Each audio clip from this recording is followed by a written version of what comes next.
All right, boys. How we doing? Good? Feeling good? Weather's amazing. I mean, like, I think it's 80 degrees right now. I'm filming this video. It's nice and warm. So we are in 1 Corinthians chapter 13. By the way, if I like sneeze or sniffle a lot, man, it's this allergy that I'm getting got already. So anyway, 1 Corinthians 13, it's a little two-parter from last week. So last week was like all spiritual gifts. Hope that you guys had a good time with your groups, like establishing and kind of calling out other people's giftings. This week is kind of part 2 to that passage. So I'm gonna read it. It's like the most famous passage. I mean, if you don't know this one, that's okay, but you'll know it because it's the wedding verse. So here it is. 1 Corinthians, I'm gonna read the whole thing, starting at verse 1. If I speak in tongues of men or of angels, but do not have love, I am only a resounding gong or a clanging cymbal. If I have the gift of prophecy and can fathom all mysteries of all knowledge, and if I have a faith that can move mountains but do not have love, I'm nothing. If I give all possessions to the poor and give over my body to hardship that I may boast, but I have no love, I gain nothing. Because love is patient and kind. It does not envy or boast. It is not proud. It does not dishonor others. It is not self-seeking. It's not easily angered. It keeps no record of wrongs. Love does not delight in evil, but it rejoices with truth. It always protects, always trusts, always hopes, always perseveres. Love never fails. But where there are prophecies, they will cease. Where there are tongues, they will be stilled. Where there is knowledge, it will pass away. For we've known in part and we prophesy in part, but when completeness comes, what is in part disappears. When I was a child, I talked like a child, I thought like a child, I reasoned like a child. But when I became a man, I put the ways of childhood behind me. For now we see only a reflection as in a mirror, then we shall see face to face. For I know in part, then I shall know fully, even as I am fully known. Now these 3 remain, faith, hope, and love, but the greatest of these is love. A few thoughts on this passage. This one is so good, right? Like, it is full, and I could give you 45 minutes on this one. I'm only gonna give you 8 though. So first thought is every gift we have is a means to an end, has a means to an end, right? And the means to the end is love. Meaning, if we are the best administratively, if we're the best hospitality, if we're the best speaker, if we're the best, whatever, athlete, if like any gift, I think even outside of the gifts of the Spirit, I don't think it matters. Like any gift you've been given, it has the ability to bless other people. If you're doing it out of a selfish ambition, you're doing it incorrectly. And you're not doing it for the right reason. And what Paul would say is that the reason why that you have been given gifts is so that you can love better. I mean, if you really think about it, right? When Jesus says, like, what's the greatest commandment? And when they ask Jesus, what's the greatest commandment? And he responds and he says, love the Lord your God with all your heart and all your soul and all your mind. And the next one is just like it, to love your neighbor as yourself. He's showing you right there what his intentions are for people, right? What he wants us to do and what he wants all of our giftings, all of the things that we're capable of, how he wants them to be fulfilled.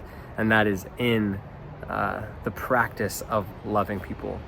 So really, this is a short one. Oh, actually, another thing. So that everything has a means to an end, which is love. Like love is the pinnacle. It is literally the point of why we're doing what we're doing, and it is the target that we should be aiming for, right? Like we need to be loving people, compassionate with our neighbors, and you name it, parents, friends, family, wives, like every single person we should be loving to, our neighbor, all of it.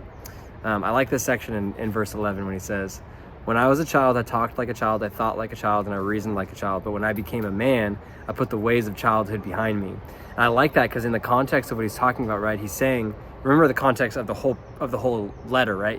He's writing essentially like a rebuke to this church because they've been taking the spiritual gifts, prophecy, tongues, words of knowledge, healing, hospitality, administration, gifts, speaking, all those giftings, right? He's taking those gifts. They were taking those gifts and they were abusing them.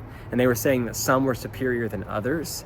And so what Paul is doing is he's like addressing them and being like, actually, there are no superior gifts. All of the gifts are equal. And really, if you want to talk about superiority and giftings, it's why are you doing the giftings? If you're doing the giftings to demonstrate love, then you have you've reached the pinnacle of your gifting, which is to be loving other people. Like, that's the whole point of it all, right?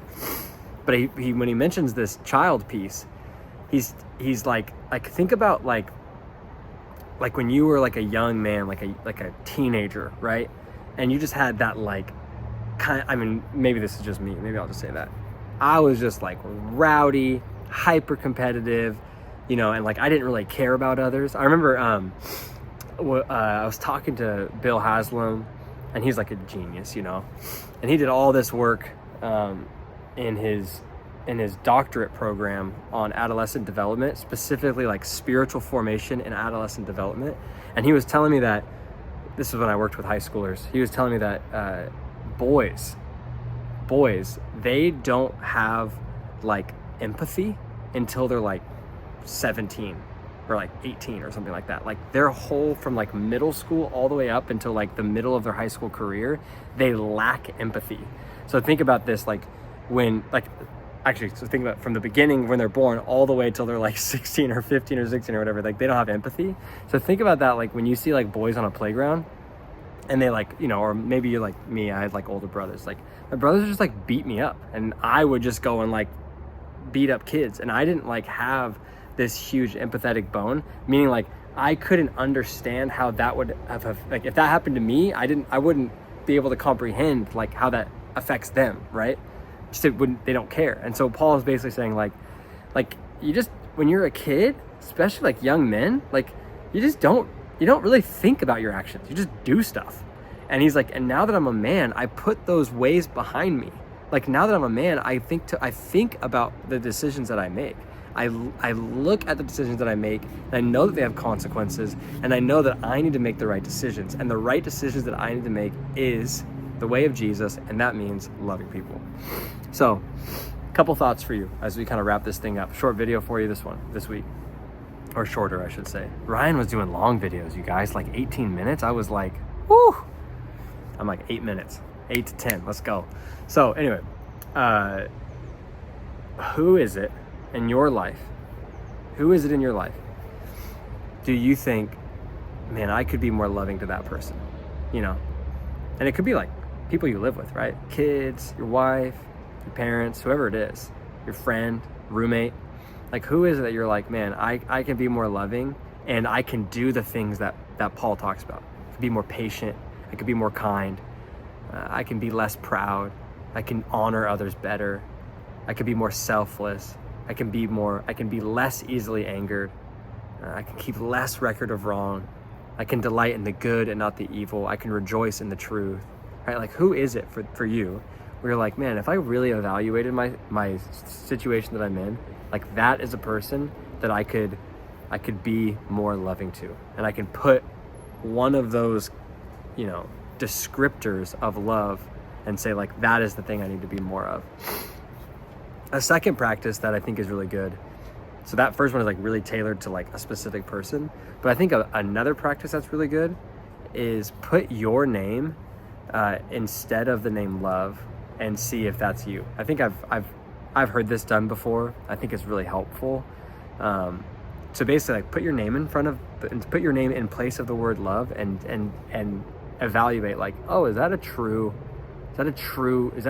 statement about me? For me, for example, like, Caleb is patient. I don't know if I'm patient. Caleb is kind. I think I'm kind of kind. Caleb doesn't envy. He doesn't boast. Caleb doesn't dishonor others. He's not self-seeking. Caleb is not easily angered. Like put your name in front of those, do a true self-evaluation, and then go, okay, where can I adjust in my life? Like where can I go, oh, I need to switch it up here or there. And remember, the means, am I saying that? I think I'm saying that right. The means to the end is love, right? The whole point of this thing that we're doing, this Christianity, following Jesus, is to grow closer with God, to grow closer with the Trinity, Jesus, the Spirit, and the Father. And in turn, that creates love inside of us, right? So that's kind of the point of this whole thing. And so like, if you're listening and you're like, man, I don't think I really put that together. Like, I guess I just thought this whole thing was just like, oh, I'm just being a Christian, it makes me a better person. It's like, yeah, but the better person is the loving person. And so just, I want you guys to get with each other, kind of evaluate, like, where am I? And like, how am I tracking? And remember too, like, the only way that you can successfully transform into the person that Paul is describing here, patient, kind, not envious, not boastful, not proud, etc., etc. The only way that's even possible is by the power of the Spirit. And so I would encourage you, like, as you guys get together, just sit together and spend time praying that God would really move in your life to become the person of love that you were made to be. Okay, that's it. Enjoy this weather, and go Giants. See you later.